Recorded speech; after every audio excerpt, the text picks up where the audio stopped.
So, does the Bible teach communism or capitalism? That's what we'll call this one because we're on Acts chapter 11. And, um, and it seemed appropriate to bring up this topic because of verse 29.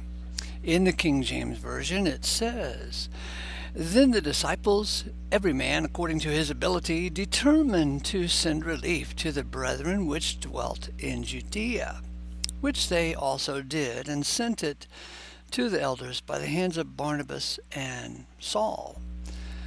Okay, did you hear this in verse 29? King James Version says, every man according to his ability. Doesn't that sound like what Karl Marx was preaching and what the communists say? Each according to his ability, from each according to his ability, to each according to his need. That's the communist premise. Now, the first thing I want to say is, shouldn't the communists be ashamed that they borrowed this language straight out of the Bible? Because they bash the Bible left and right. They're so-called anti-religious and scientific. But yet, you can see right here in Acts chapter 11, verse 29, that they stole this lingo. Every man according to his ability. They stole it to use in their Communist Manifesto. All right, so here's the question. Does the Bible teach communism or capitalism? I say it teaches neither communism or capitalism. The Bible actually is not about that. It's about God. The Bible is about a revelation of God and a revelation of God's purpose. And it's a revelation of how all is out of God, through God, and for God.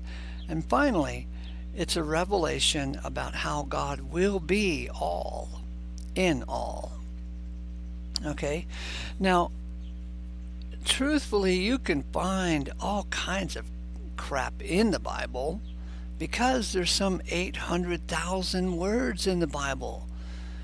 So you can find anecdotal evidence of, you can pretend like you found communism or capitalism. You can find shipbuilding ideas. You can find dietary ideas.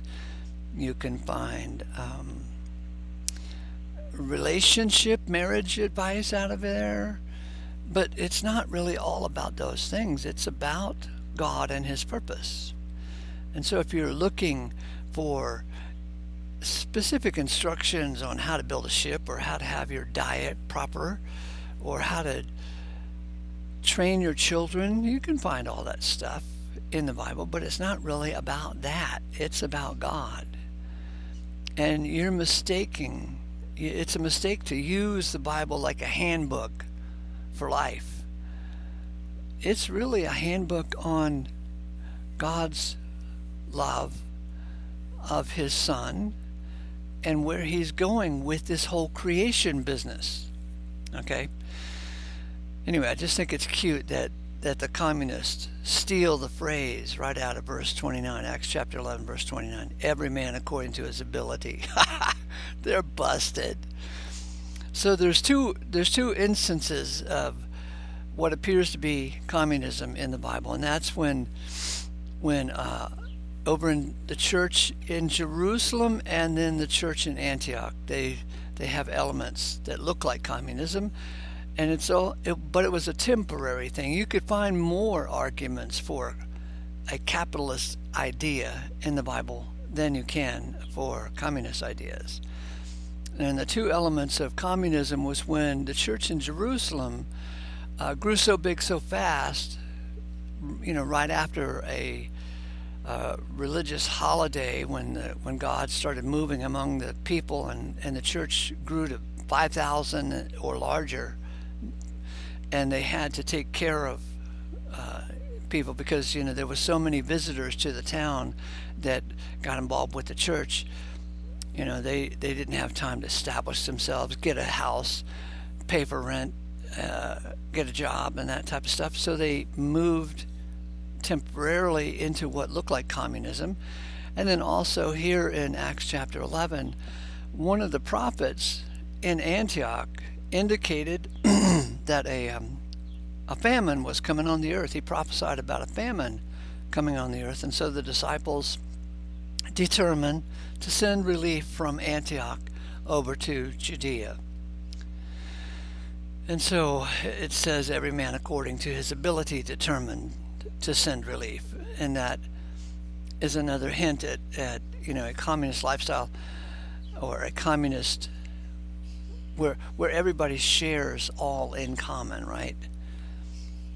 And but you could find elements in the scriptures about capitalism. And what is capitalism? It's the freedom to make and sell things without help from the government or hindrance from the government. That's the real definition of capitalism: without help from the government or any hindrance from the government. And in our world, we don't have much capitalism going on in any country, not even in the United States.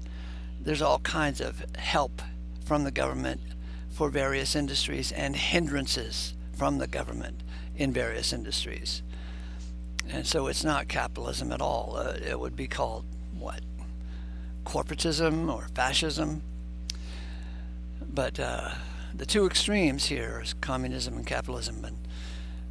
And I think you can prove historically that capitalism produces a better outcome if you're allowed to have it. But generally speaking, the governments of the world don't want to stand by and let people buy, make, and sell things without interfering. They love to interfere and tell you what you can make and sell and buy, and they just won't stand by. They've got to have their hand out and take a healthy share of whatever transaction happens. Anyway, so back over here. Does the Bible teach anything, I would say yes, the Bible teaches many things. If you spend enough time reading it. Oh, I thought I'd read to you the concordant version of verse 29. Now, according as any of the disciples thrive, this is the concordant translation of it, whereas the King James says, every man according to his ability. But the concordant version, the concordant literal in the New Testament says, according as any of the disciples thrive. Let's let that sink down. So here's a couple of notes I made. Want to make sure I covered everything. Oh yeah, the Bible has 800,000 words, so you can find anything you want to in there if you treat the Bible like a Ouija board.